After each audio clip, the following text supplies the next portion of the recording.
Who is out there that is going to give Allah a good loan?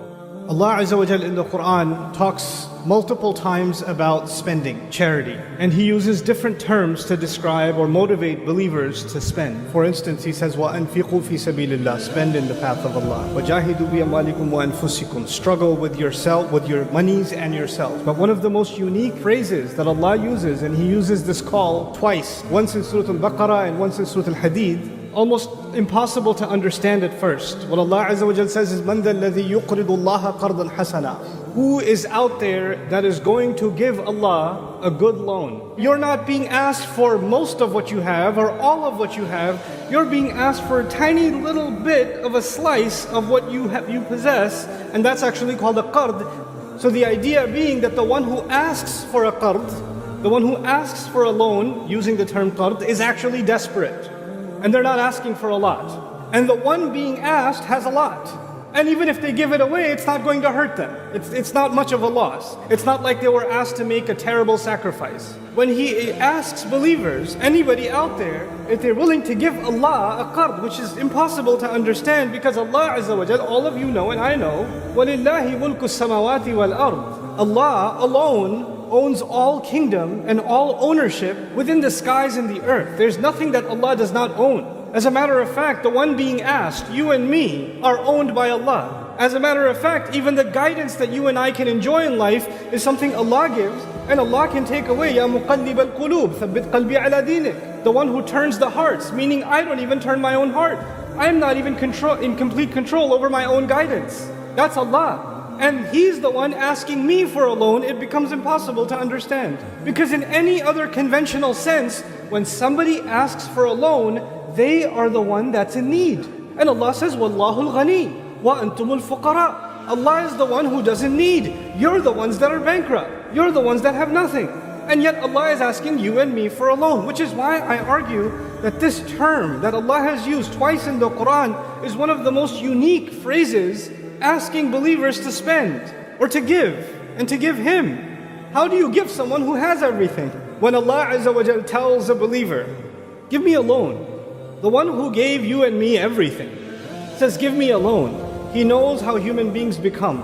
Human beings, when they get possession of something, even temporarily, we tend to forget that it's not ours. Allah gives, and Allah gives, and Allah gives. And then sometimes He says, give me back, spend. And what's the first thought that crosses in my mind and your mind? It's mine.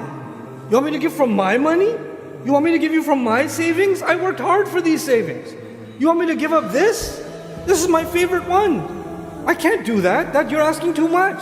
And so Allah Azza wa Jal acknowledges the inherent greed. وَمَن يُوقَ شُحَّ نَفْسِهِ. Allah says whoever can be protected from the deep greed they have inside themselves are the ones that have reached success.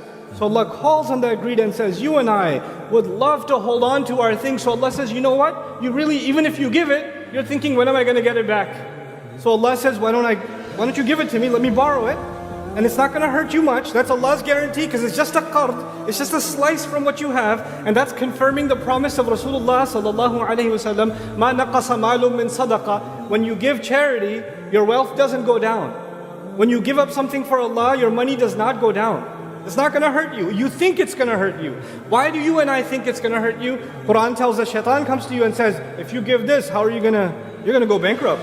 You crazy? You have to be more responsible. You have to spend more carefully. What are you doing? This is one piece of the puzzle. When Allah says, give me a loan. But the other part of this is qardan hasana. The difference between a qard and a qard hasan conventionally is a qard hasan means I'm going to borrow some money from you, but I don't know when I can pay you back. I'm not sure if it's going to be tomorrow. I'm not sure if it's going to be 10 years from now. And you are so generous to me, you say, you know what, pay me back whenever you can. And if you can't, it's okay. That's the kind of trust a generosity. Allah says, I want you to trust me. Give me what you have. Give me this loan that I'm asking for. When Allah Azza wa Jal tells us to give us this loan, to give, for His sake, مَنْ ذَا الَّذِي يُقْرِضُ اللَّهَ قَرْضًا حَسَنًا means, how am I going to get it back? When am I going to get it back? I don't know. Your answer might be, I'm only going to get it back after I die in the akhirah. I'm going to give sadaqah now, I'll give charity now, I'll spend now, and Allah will give me after Judgment Day. But Allah did not say that. Allah did not limit the return to the akhirah. Allah simply says, فَيُضَاعِفَهُ لَهُ. Allah will multiply it for him. Whoever will give Allah this loan, He won't pay you back in full. He'll pay you back multiple times what you gave.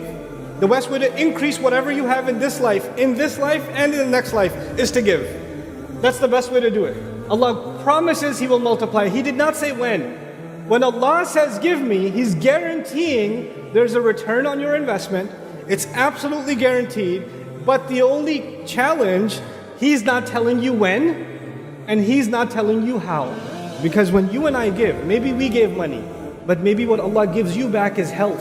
Maybe you gave money. Maybe what Allah gives you back is peace in the family. Maybe you gave one thing and Allah gives you back something so much more valuable. Something you could never buy. Something you could never pay for. Something you were always wishing for.